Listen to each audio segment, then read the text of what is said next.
અંબાલાલની આગાહી છે તે રીતે વરસાદની પણ શરૂઆત થઈ ગઈ છે। અમરેલીથી સમાચાર મળી રહ્યા છે। રાજુલા પંથકમાં વરસાદ શરૂ થયો છે। ગ્રામ્ય વિસ્તારોમાં હળવો વરસાદ પડી રહ્યો છે। સરોબડા, કોટડી, બારપટોળી, કંથારિયામાં વરસાદ છે। રાજુલા શહેરમાં પણ વરસાદી માહોલ જોવા મળી રહ્યો છે। રાજુલાના રસ્તા પર પણ ફરી વળ્યા છે પાણી। તો અલગ અલગ વિસ્તારની અંદર વરસાદને લઈને જાણકારી જે મળી રહી હતી તે પ્રમાણેના દ્રશ્યો પણ હવે જોવા મળશે, કારણ કે આગાહી પણ કરવામાં આવી છે હવામાન નિષ્ણાત અંબાલાલ પટેલ તરફથી, જેઓએ કહ્યું છે કે કેટલાક વિસ્તારોમાં વરસાદની અસર જે છે તે આગામી 6 થી 8 દિવસ જોવા મળી શકે છે। વધુ માહિતી ન્યૂઝ18 સંવાદદાતા રાજન પાસેથી મેળવીશું। રાજન, કયા કયા વિસ્તારો કે જ્યાં આગળ વરસાદ જોવા મળી રહ્યો છે, તીવ્રતાને લઈને શું પરિસ્થિતિ?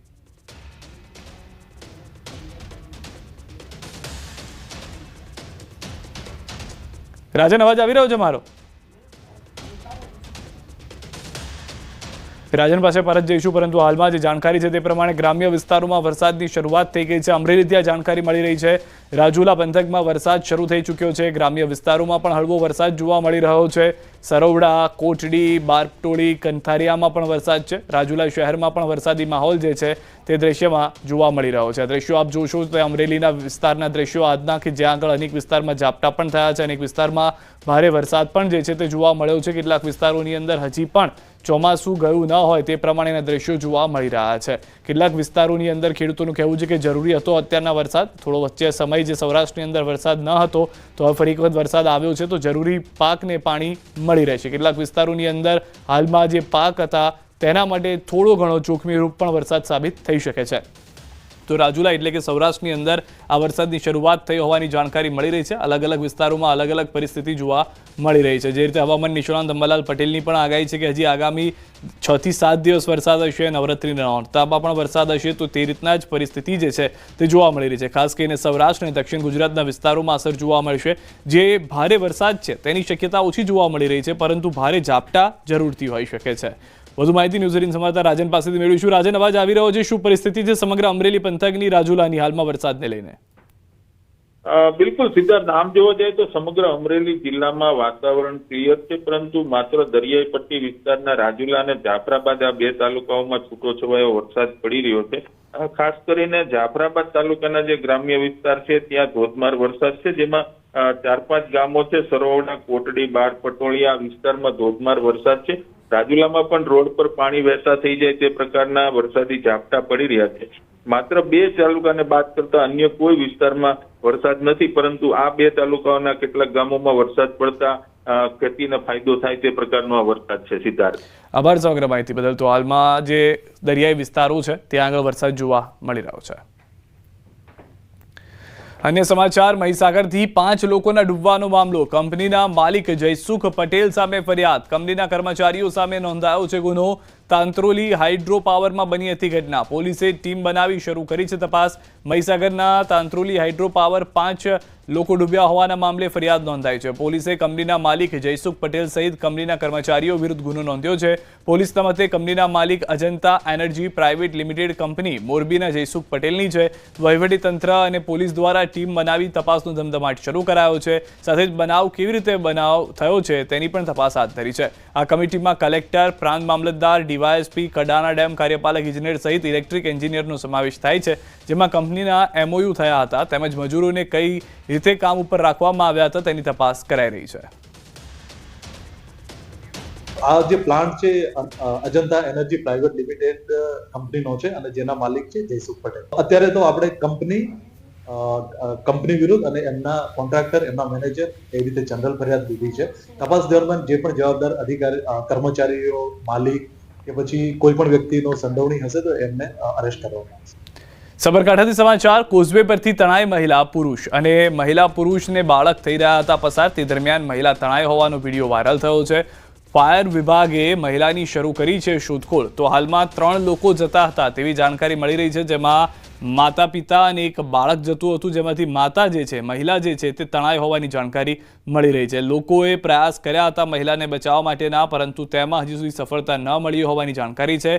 ફાયર વિભાગને પણ જાણ કરવામાં આવી છે। ફાયર વિભાગની ટીમ દ્વારા આ મહિલા જે તણાઈને જઈ રહી છે તેને શોધવા માટેના પ્રયાસ શરૂ કરવામાં આવ્યા છે। આપ દ્રશ્યોમાં પણ જોશો તો માતા પિતા અને બાળક જે છે જઈ રહ્યું હતું, અચાનક જ પાણીના પ્રવાહમાં માતાનો હાથ છૂટી જાય છે અને તે તણાતી જોવા મળી રહી છે। રાજકોટથી સમાચાર. પાટીદાર સમાજની રેલીમાં મનોજ પનારાનું નિવેદન. પાટીદાર સમાજની દીકરીઓને ટાર્ગેટ કરાય છે. લવ મેરેજ માટે દીકરીઓને ટાર્ગેટ કરાય છે. વરુણ પટેલ પણ તીખા તેવર બતાવતા જોવા મળ્યા. સરકારે અમારી માંગ સ્વીકારવી જોઈએ તેવું પણ તેમના તરફથી નિવેદન આપ્યું છે.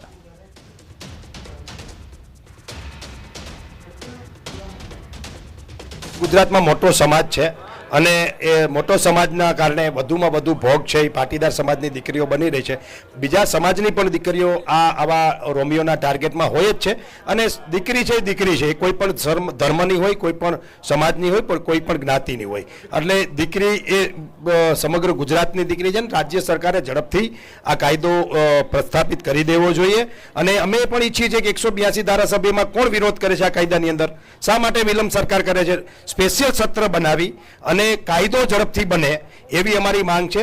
કારણ વગર લોકોને રોડ ઉપર લાવવા, આંદોલનો કરવા, રેલીઓ કરવી અને કેટલી દીકરીઓ બરબાદ થઈ છે. કાલે જ મોરબીની અંદર 2 દીકરીઓ, મોરબી તાલુકામાં તમે તપાસ કરી શકો છો, આવી 2 દીકરીઓને ફોસલાવીને લઈ ગયા છે. એના મા બાપ, જેની દીકરી ગઈ હોય એના મા બાપને પૂછો કે શું પ્રોબ્લેમ છે. 20-22 વર્ષની દીકરી કરી હોય ત્યારે આવા ઇસ્યુ આવે છે, ત્યારે ઝડપથી કાયદાની માંગણી કરીએ છીએ. ખાસ કરીને નવરાત્રીનો તહેવાર પણ આવે છે, આપ એમનો પણ ઉલ્લેખ કર્યો. નવરાત્રીમાં કેવી વ્યવસ્થા હોવી જોઈએ તમારી દ્રષ્ટિએ? પહેલા તો આ ડિસ્કો દાંડિયા છે એ સંપૂર્ણ ગુજરાતમાં બંધ થવા જોઈએ. અમે માંગણી મોરબીથી મૂકી હતી કે આનું રજીસ્ટ્રેશન થવું જોઈએ. આ કોણ ચલાવી રહ્યું છે? ક્રિમિનલ લોકો આવા દાંડિયા ચલાવતા હોય છે અને એની અંદર અનેક દીકરીઓનો ભોગ લેવાતો હોય છે. તો આવા ડિસ્કો દાંડિયા બંધ સંપૂર્ણ થવા જોઈએ. અને ત્યાર પછી નવરાત્રી છે એ પ્રાચીન નવરાત્રી હોવી જોઈએ. આપણે માતાજીના ઉપાસક છીએ. હિન્દુ ધર્મ, સનાતન ધર્મ એ દેવીઓને પૂજા કરતો સમાજ ધર્મ છે. તો આની અંદર વલ્ગારિટી ન હોવી જોઈએ. એની અંદર ખરેખર ધાર્મિકતા હોવી જોઈએ, સંસ્કૃતિ હોવી જોઈએ. ક્યાંક ને ક્યાંક પ્રાચીન નવરાત્રીઓએ સંસ્કૃતિને નુકસાન કર્યું છે એવું મારું માનવું છે. ફરીથી અર્વાચીન નવરાત્રીઓનો વ્યાપ્ત વધવો જોઈએ અને શેરીમાં, ગામડામાં આપણી જે મૂળ પ્રાચીન ગરબાઓ અને પ્રાચીન નવરાત્રી છે એનો વ્યાપ્ત વધારવો જોઈએ. ખાસ કરીને હવે તમે પણ જે છે ફરી એક વખત એક્ટિવ થયા છો પાટીદાર આંદોલન પછી, શું કહેશો, શું કારણ?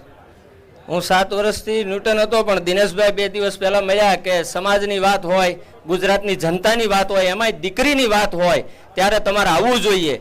હવે તમે કે હથિયાર મૂકી દીધા છે પણ ચલાવતા તો આવડે છે, એટલે પાછો ગમસો ગળામાં નાખ્યો છે દીકરીની વાત. અને આજે જસદણની અંદર જે માહોલ જોયો છે ત્યારે મને 2015 થી 17 સુધીનું આંદોલન યાદ આવી ગયું છે. હું આભાર માનું છું દિનેશભાઈનો કે દિનેશભાઈ આખા ગુજરાતની અંદર તમામ જ્ઞાતિને સાથે રાખી બધાનો આ પ્રશ્ન છે, આ પ્રશ્નનું નિરાકરણ સરકાર સુધી પહોંચાડે અને આનું પ્રશ્નનું નિરાકરણ દિનેશભાઈની આગેવાનીમાં અને અમારી 5 ટીમ તમામ જ્ઞાતિના આગેવાનો સાથે મળીને લાવે એ માટે હું આવ્યો છું. ખાસ કરીને જે છે એક શક્તિશાળી સમાજ છે, મનોજભાઈ ઉલ્લેખ કર્યો તો એમની દીકરીઓ સામે જોવામાં નથી આવતું, પરંતુ પાટીદાર સમાજ ભોળો છે એટલા માટે એમની દીકરીને ટાર્ગેટ કરવામાં આવે છે. આ બાબતને તમે કઈ રીતે જુઓ? એ બિલકુલ મનોજભાઈની વાત સાચી છે, કારણ કે જે કંઈ પીડાઓ આવે છે એ સમૃદ્ધ અને સશક્ત પરિવારોની વચ્ચે આ જે સક્ષમ, આર્થિક રીતે સક્ષમ પરિવારોને ટાર્ગેટ થઈ રહ્યો છે.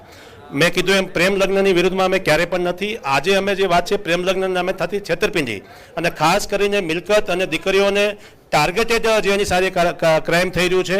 અને રોજે આવા બનાવો આવે છે. એ બનાવોમાં લાચારી સમાજના આગેવાનો હોય, ચાહે માતા પિતા હોય કે કોઈ પણ એક પોલીસ હોય, એ પણ એની મર્યાદા આવી જાય છે કાયદાની ભાષામાં કે એ પ્રેમ લગ્નના નામે રજીસ્ટ્રેશન કરીને એ માતા પિતાને છેતરી રહે છે. હાર્દિક જોશી, ન્યૂઝ 18 ગુજરાતી, જસદણ. રાજકોટથી સમાચાર. ડમ્પરની અડફેટથી મોતનો મામલો. બાળકના પરિવારે કર્યો ચક્કાજામ. ઘટના સ્થળે પરિવારે કર્યો છે ચક્કાજામ. ન્યાયની માંગ સાથે પરિવારનું વિરોધ પ્રદર્શન. પોલીસ અને પરિવારજન વચ્ચે ઘર્ષણના દ્રશ્યો પણ દ્રશ્યોની અંદર જોવા મળશે આપને કે જે ઘર્ષણ થયા છે. ઘટના સ્થળથી પરિવારે ચક્કાજામ કર્યો, ત્યારબાદ ઘર્ષણ થઈ ગયું હતું. પરિવારને સમજાવવાનો પ્રયાસ કર્યો હતો, જે દરમિયાન મામલો વધુ ઉગ્ર બની ગયો હતો. મારા ભાઈએ ગાડી સાઈડમાં લઈ લીધી, પાછળ વાળાને હાથ ઊંચો કરીને કીધું હોત કે ગાડી ધીમી પાડી, છતાં એ માણસે ધીમી ન પાડી અને આ માણસ સાઈડમાં ઉભો હતો ને એને હડફેટે લઈ લીધો ટ્રક વાળાએ. અને સ્થળમાંથી 8 વર્ષના બાળકનું મોત થયું છે અને મોટો એનો પપ્પા હતા, એને લાગ્યું છે, એ બચી ગયો, એને કાંઈ થયું નથી. આ ડમ્પર ચાલક ફરાર થઈ ગયો છે. કેલેન્ડર હાથમાં આવ્યો છે અને મેન જે એનો માલિક હતો ને એ હાથમાં આવ્યો છે. અમદાવાદથી સમાચાર.